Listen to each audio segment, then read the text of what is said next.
So welcome back to my channel Jagannath tales.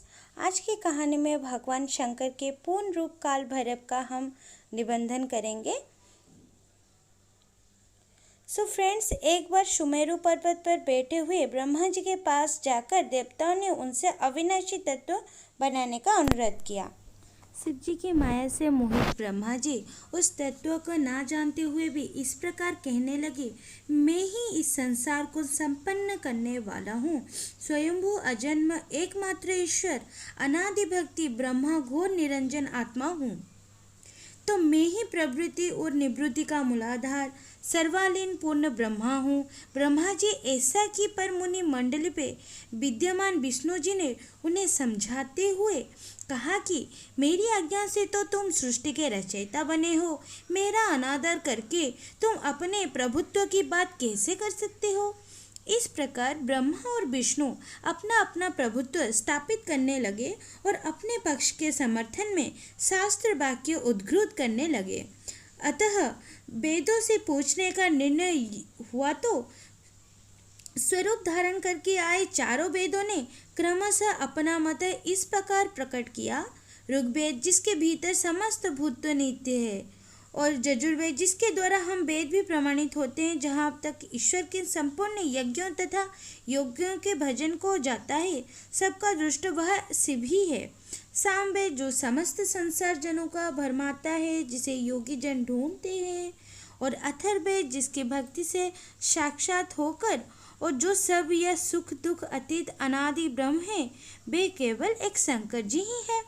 Vishnu ने वेदों की इस कथन को प्रताप बताते हुए नित्य शिव से रमण करने वाले दिगंबर पीतंबर धूलि से धूसरित प्रेमनाथ कुबेटाधारी सर्वा विशिष्ट आदि आदि कह के उनका गुणगान करने लगे। उस समय उन दोनों के मध्य इतना कलह हो गया कि दोनों अपने अपने प्रपंच में लग गए।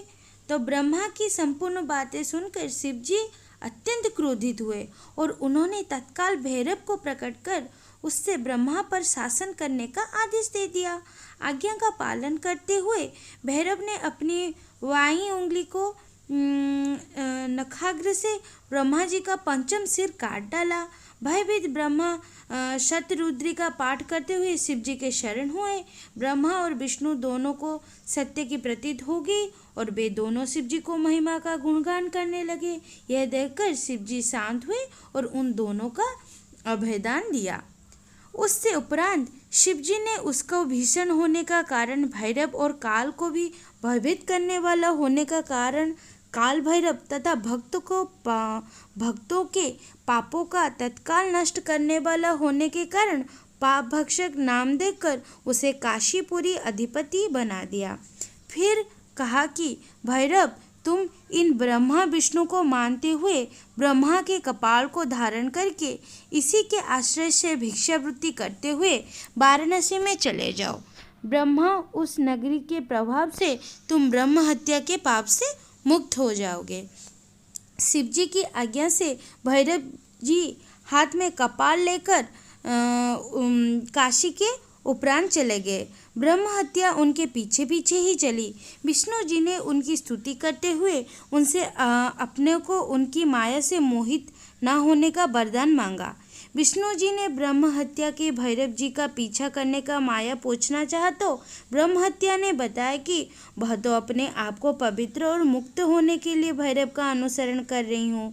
भैरव जी ही काशी पहुँचे तो उनके हाथ से चिमटा और कपाल छूटकर पृथ्वी पर गिर गया और तब से उस स्थान का नाम कपालमोचन तीर्थ पड़ गया। इस तीर्थ में जाकर सविध पिंडदान और देव पितृ तर्पण किया जाता है और मनुष्य ब्रह्म हत्या के पाप से भी यह काशी में जाकर निवृत्त हो जाता है। इसी तरह काशी में महाकाल की मंदिर की स्थापना हुई। तो देखा आप सभी ने कैसे काल भैरव जी का काशी में निवास हुआ। तो होप आज की स्टोरी आपको अच्छी लगी होगी। धन्यवाद।